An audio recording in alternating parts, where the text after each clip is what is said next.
Hello and welcome back to Healthy Co-Parenting for Legacy and Unity. So, I am sharing today about handling our emotions before they handle us. There is nothing, no experience that has a greater emotional pull on our lives than the interactions that we have with persons close to us. And who are those? Our children, our spouses, our ex-spouses. But they are all people who are in the family circle. People who we are likely to be seeing pretty much for the rest of our lives. Because we must realize that these relationships are long-term relationships. And I am saying this to you because I have lived it and I am living it. So, today I want us to focus on what is considered, or some call, negative emotions. But today I am pulling from a psychologist called Dr. Joan Rosenberg. And she talks about emotions not as being negative, but as being unpleasant. And she names 8 emotions, maybe the ones that we feel most often. Sadness, shame, helplessness, anger, vulnerability, embarrassment, disappointment, frustration. And who can say they haven't felt those? And for my part, I have felt every one of those emotions in dealing with my children and spouses. What Dr. Rosenberg says is that when we have these negative, not negative, she doesn't use that word. When we have those unpleasant feelings, we ought to stay fully present, recognizing them for what they are. She says we should focus on the awareness of them and not the avoidance of them. That we should not deny these feelings. The feelings are real. However, what she's saying, and I must say, as I got older and more mature, I had this very strategy. She says that these feelings last about 60 to 90 seconds. And therefore, we should allow them, like the rush of a wave coming up to the shore. We should allow them to sort of wash over us, not to dwell in them. She says they only last 60 to 90 minutes, so we are perfectly capable of handling them. So, she also says that when we feel the feelings, the physical feelings that we get in our body when there's embarrassment, there's a relationship between what she calls a biological rush, right? A biochemical rush that translates to that feeling. You know that hollow feeling when we are embarrassed? Or you know that feeling of, oh, I want to dig a hole in the ground and let it swallow me when I feel shame. But she says, look, these feelings only last 60 to 90 minutes. And therefore, we can bear that 50 to 90 minutes. Because in bearing those 60 to 90 minutes, we are strengthening ourselves emotionally. And that our experience of emotional strength depends on our capacity to work through these feelings that we feel in these 60 to 90 minutes so that we can grow in our confidence and in our emotional strength.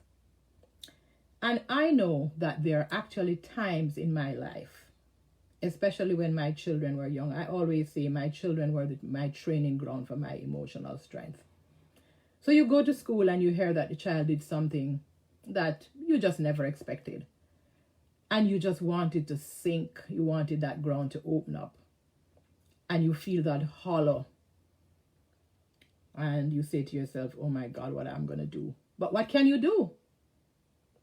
You have to let that feeling just wash over you and don't wallow in it, because you're going to have to continue to relate to the child very soon after. And you're going to have to give some hugs and kisses within 30 minutes or within half an hour. So that for me became a training ground for how to flush these feelings out as fast as possible. And it is in our best interest to flush them as fast as possible. So we don't have these hangovers that begin to build and build and build and cause pain. And this is what causes pain and blockages in our communication. So whether it's in a spousal relationship or in a relationship with our children, who we're going to have that relationship for life, or in an ex-spouse, and we're likely to see him at the graduations, and we're likely to see him at the baby christenings, and we're likely to see him at the weddings, we might as well learn how to flush these feelings out faster than longer. We really do need to. Because we need to make a space for that free flow of communication. And if we do this and we practice, what we will find is for every time there is an embarrassment, the flush gets faster. For every time there's something that would want to pin shame to us, we try to make the flush faster again. And for vulnerability, I'll say personally for myself, vulnerability is ongoing emotional exposure and risk. And as long as we are in a relationship with someone, whether it is our children, our spouse, extended family, we are always going to be experiencing some degree of vulnerability. So these are real feelings, and they are real feelings that we're going to be having on an ongoing basis. It's not going to be some today and some tomorrow.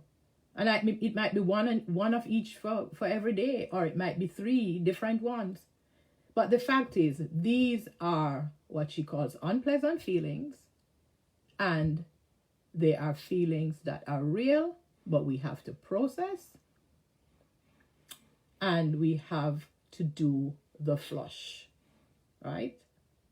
And do it as fast as we can for our emotional survival. Okay, we know that our children are like heat-seeking missiles for what they want. And they have no capacity to process whether we are in a pleasant or unpleasant state, or whether we just went through a series of unpleasant feelings or pleasant feelings. So the onus of the work is on us as adults, mummies, daddies, whoever, whatever capacity we are in the role of caregivers. But we need to recognize that that is something they do not have the capacity to do. They cannot assess our emotional readiness for what their needs are. Okay? So, if only for that reason, we have to be able to do the flush of these emotions. And where I'm also in total agreement with her is that we have a choice to stay fully present when these emotions confront us, from wherever they come, whether it's from a conversation with our partners, our ex-partners, our children. but we need to recognize them and to address them. A lot of us allow for that ongoing build-up. He said this today, and then in the next day, and then we start to calculate how many times it was said and over what period. It doesn't help us to do it that way because we are already having a build-up, right? It's like having a kettle, and we notice that after a year, we have a build-up of calcium in it, and we begin to try now to dig it out. That is difficult. So if we can recognize the unpleasant feeling, respond to the other person in the best possible way we know, and sometimes we are able to do it on a one-to-one, sometimes there might be intervention, and with our children, we should try to handle it, certainly when they're young, on a one-to-one basis, handle it immediately, and we move on with our love. So what children teach us is 1 minute we're scolding them. Yep. But we can't stay in that place of scolding. We have to quickly move on to that love choice that I spoke about in one of these many segments. And if you are still in a loving relationship, it should be the same. So, as persons, when we cultivate and practice staying fully present and recognizing these unpleasant feelings and responding to them in the way we should, we are creating a lifestyle choice of psychological survival for ourselves. And that is so important to being emotionally strong people. And I am going to share 2 stories with you today. And one is a story of mine and my ex-son-in-law. So when he was breaking up with my daughter, it was a very volatile, because this is a volatile guy. And I remember I had to sit him down and I had to say to him, here's the story, buddy. He's my grandson and you are the dad. You are always going to be the dad and I'm always going to be the grandmother. Here is the legacy that I am not going to allow. I am not going to allow a legacy of what we call cas in Jamaica, the culture I'm from. That means it's a culture of bickering. I said, oh no, I never grew up in it and I'm never going to allow it. You are going to be the dad. I am going to be the grandma. And we have to agree to disagree on some things, but what we're going to agree on is that for the sake of this child, we are going to respect each other. Now, here is the instructive part, and some may say the fun part. So he moved on and he started a new family. And in December of 2018, my daughter sent me a message to say his son, who was a young kid, just around turning 4 at the time, was diagnosed with stomach cancer. Of course, we were totally horrified. We were horrified. So we began to pray and we began to pray and we began to pray and hope that things would level off. In 2019 of the summer, I saw this kid and he was looking really well. He had gone through a series of chemotherapy and he had gone through many other therapies. His feeding tube had been removed and we were just so hopeful. The doctors had said he could begin to go to school half day.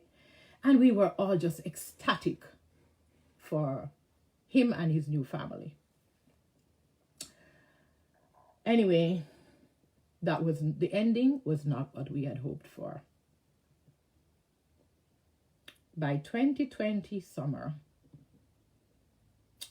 the child began to have pain. They took him back into the emergency. The doctors assessed him and said the cancer had returned and all they could do now was to make him comfortable.